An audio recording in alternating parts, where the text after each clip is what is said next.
Hey everybody, I'm excited to talk about the new Boss ME-90, which replaces the Boss ME-80, which was the most popular multi-effects pedal that we had for string players. So let's talk about what a multi-effects pedal is and why you might want one. If you're using a multi-effects instead of stomp boxes, you may have a little bit more simple setup as far as power and all that, but there can sometimes be more programming involved. With separate pedals, you are going to need a power supply for each one. You're going to need patch cables to connect them. You're going to have to think about pedal order. There's a lot to think about. With the Boss ME-90, you can have a little bit of the best of both worlds. It's kind of like having separate pedals, but there's not really any programming necessary. You only have one power supply. You don't have any patch cables. Your pedal order is predetermined, so you don't have to worry about that. This is what the ME-90 looks like, and it's a really cool new machine. It's basically laid out the same way as the ME-80, where the foot switch corresponds to a section that's above. If you're in the manual mode, then all that can be handled on the fly. You can save some of your favorite sounds in preset mode if you really want. This again is the picture. If you look at the very top on the left, it says that there's a preamp section, where in the white there it says preamp. And then underneath that very first pedal on the top left, it says amp. If you kick that pedal, it turns on the preamp section. The pedal next to that says EQ. If you look at the top, it says EQ and FX2. If you click the EQ button on the foot switch, it turns on that EQ section. And again, all of those correspond to a section that's labeled above. This is what your signal chain is going to look like. The instrument's going to go in. There's the pedal effects. And then there's the comp and FX1, overdrive, distortion, center, return, the preamp. There's a noise suppressor. There's a foot volume pedal. There's a mod section, EQ, FX2, delay, reverb, and then out to the world. So we're just going to go through those in order and talk about each one of those a little bit. And then I've got a very short video clip just kind of showing you one of those different sounds. For the pedal effect, that is the expression pedal that we're talking about right here. There are some octavers in there. There's a wah pedal. There's a freeze pedal. There's a bunch of different pedals in there, and all of them use the expression pedal to control that. So you turn it on by using your foot to click. There's a switch underneath here that if you mash that real hard, it clicks that on and switches from volume pedal to whatever effect you select here. And here's a quick demo of the wah pedal.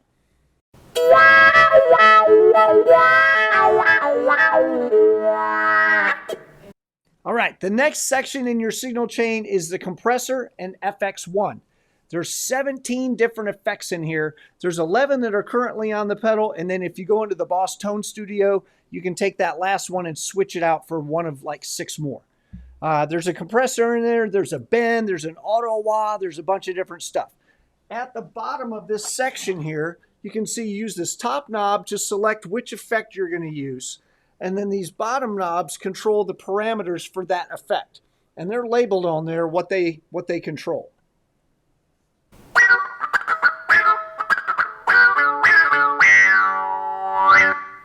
That was an auto wah.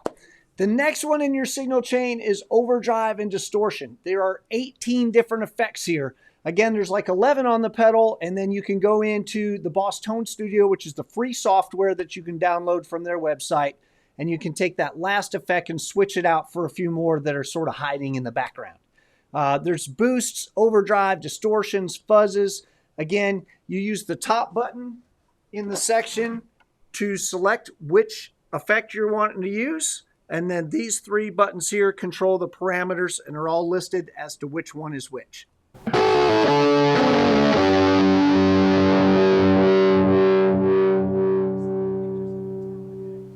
I do love some fuzz. That's really nice. The next thing, which is a new feature on the Boss ME-90 that the Boss ME-80 did not have, there's a send and return. Here you'll find on the back, there are 2 knobs or 2 jacks here. There's a send and a return. So if you've got an external pedal that you want to use, you can send your signal out to that pedal and then come back, and everything integrates neatly into your signal chain here. Inside the Boss Tone Studio, you can move it to one of 2 possible locations in the signal chain. But that's a pretty nice improvement from the last one, where if you wanted to use an external pedal, it either had to go in the front of your signal chain or at the end. With this, you can now put it in the middle. Dig that a lot. The next section is the preamp section. There are 11 different preamps here. You don't have to use them. You can't just go through the pedal without any preamps going. But there are some for violinists. I think the one we're probably going to like the most is the one that says natural. And this is the setting that I've had it on. Natural, I keep my gain about 9 o'clock.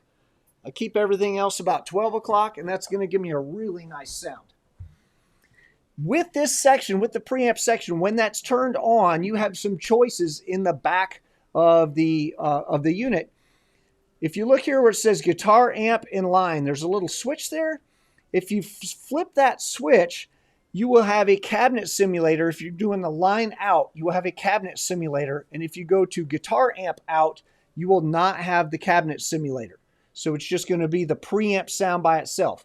The way that they had it in the ME-90, there was no cabinet simulator. It was all just the sound that came off the preamp. The problem is with your distortions with that, they can get a little bit, well, they're going to sound like angry bees. So I'm going to let you hear a distortion, a preamp model sound with the cabinet simulator on and with the cabinet simulator off.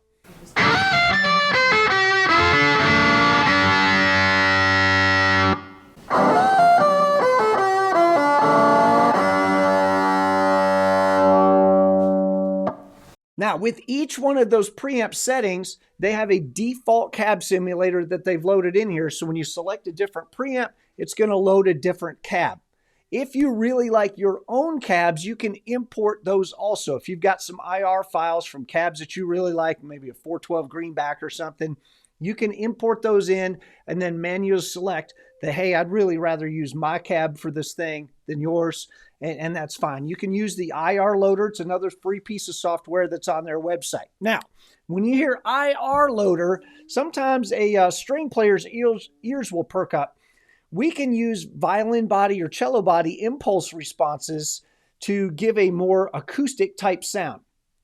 This isn't really the ideal piece of gear for that for a couple of reasons. One reason is that this IR file goes at the very end of your signal chain, not at the very beginning, which is where we usually like it for an instrument body. And you can't use a blend. It's either going to be full on or full off. And generally with an instrument body impulse response, we like to be able to turn those things on and off or blend them down to 30 to 50%. So you can use it to put a violin body impulse response in there, but it's not really ideal. The next thing in your signal chain is a noise gate. You'll find a lot of times if you're running some distortion, you will get sort of this hiss that just sort of sits down in there, and you can use a noise gate to kill that. If you hold down the edit button and then use the bank up and down, that'll adjust the threshold on that noise gate, and I think you'll dig that a lot. The next section is the modulation section. There are 15 different effects in there. Phasers, flangers, chorus, tremolo, harmonist, all kinds of stuff. There is an intelligent harmonizer in here that you can tell it what key you're in, what split you want. Hey, I'm in the key of G sharp and I want a third down, and it will just play that. All you got to do is play in tune, and then your harmonist is going to play in tune with you.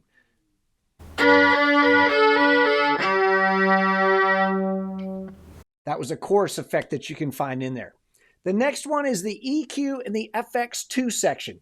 There are 12 different effects in there, plus EQ, phaser, flanger, chorus, tremolo, harmonist.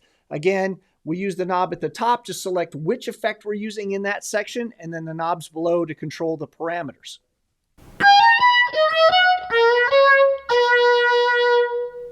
That was a phaser. Now you're thinking, wait, so you've said some of these multiple times, like phaser appears 2 or 3 different times in this pedal. Yes, it does. So the reason that they do that is because, like I said, you've got your signal chain that's all laid out. And if you want a phaser before the amp or a phaser after the amp, then you would refer to that signal chain diagram. And that's when you decide, hey, I'm going to use it in the FX1 section or the FX2 section.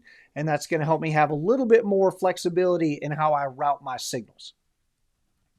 All right, the next one is delay. There are 15 different delays in here. Analog, digital, reverse, warm. There's a Terra Echo that's kind of a Boss or Roland thing. It's a really cool sounding delay. I didn't do the demo here. I just did a warm delay. I really like the sound of this warm delay. I think you'll dig this. That's okay, no problem.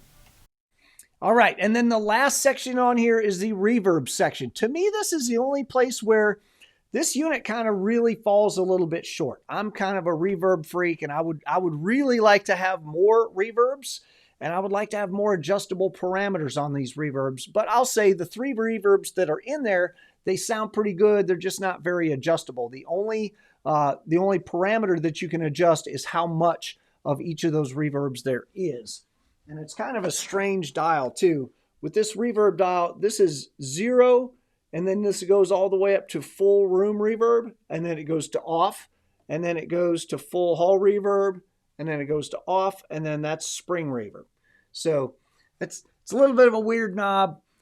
If you're not like a total reverb freak, it's not that big a deal. If you are, you can get a reverb pedal and maybe put it into your effects center return, and that would be fine too.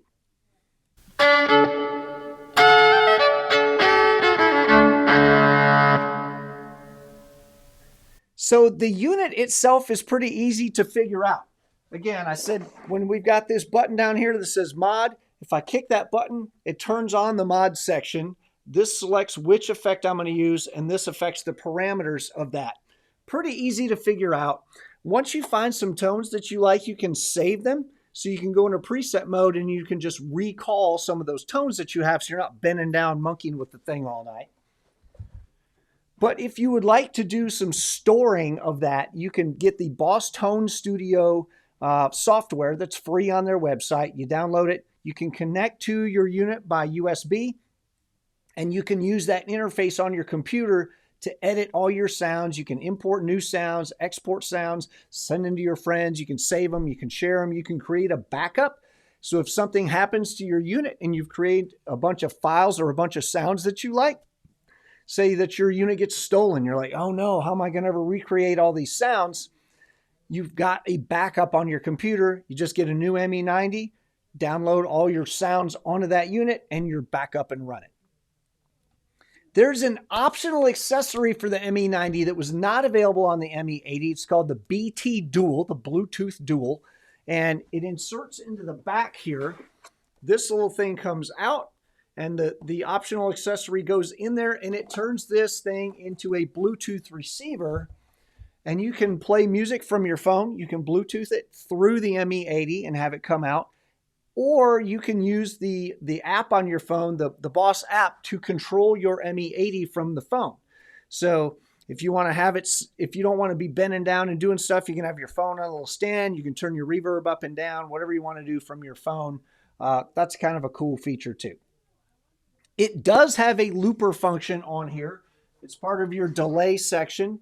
We can come over to where it says phrase loop, and then this button becomes a single button looper. So you hit it to start, you double click it to stop, all that kind of stuff. You can record up to 38 seconds of audio, and then you can do a bunch of overdubbing on there, but it is just a one channel looper. It's not like an RC300 that you got 3 separate dedicated looping channels. If you're doing fairly simple one button looper stuff, this will do a good job for you. And then there's just 2 more things I wanted to cover. It can receive some MIDI control messages through the USB port. So if you've got a MIDI control center, you can send some control parameters to your ME-90. And the input impedance is set at 1 mega ohms. So we can plug electric violins, even passive ones, directly into here, and we're not going to have any big impedance mismatch problems. So all that say, really dig the new ME-90. It's got some cool new features. It retains most of the stuff that I really liked about the ME-80. It's got some new modeling sounds in it. The new preamps sound great. The speaker simulators sound great. I love the send and return that's in there. I love the BT Dual that's in there now. It is about a pound lighter than the ME-80, so that's kind of nice, and just a tiny bit smaller. So if you've got a bag or a case that you've been using for your ME-80 and you want to upgrade, this is going to slide right into there. No big deal. As always, please click subscribe to our YouTube channel. Check out some other videos that we've got, and hope to see you guys next time.